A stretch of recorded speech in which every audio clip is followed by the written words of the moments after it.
manifestations, et puis on savait ensuite que les grands travaux de la TAN arriveraient, parce il fallait changer les rails du centre-ville.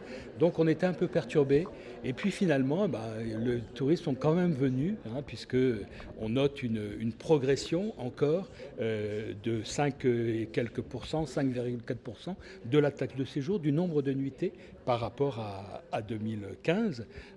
Donc malgré toutes ces perturbations, on continue, ça continue à fonctionner et le tourisme culturel, le tourisme d'agrément est devenu une évidence à Nantes aujourd'hui.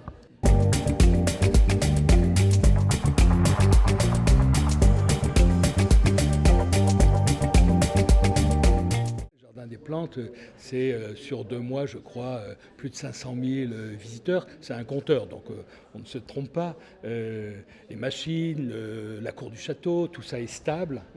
Et puis, des petits bijoux comme la cabine téléphonique transformée en aquarium, qui a fait vraiment le buzz à Nantes avant de connaître une fuite.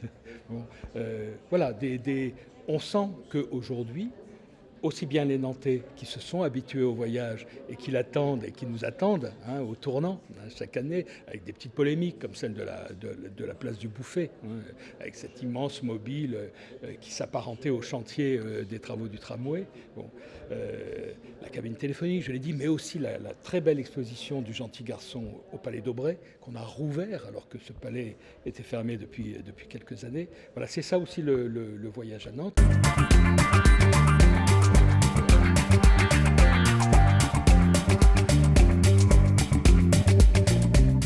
L'envie des Nantais, c'est de trouver des surprises chaque été. Bon, donc il faut trouver cet équilibre entre le pérenne et l'éphémère. Et puis surtout, il ne faut pas se laisser griser, j'ai envie de dire, par le succès, parce qu'on pourrait avoir tendance à se dire, voilà, on a fait 40% de touristes depuis 5 ans en plus, il faut en faire encore plus, donc on va imaginer créer des œuvres un peu consensuelles. Non.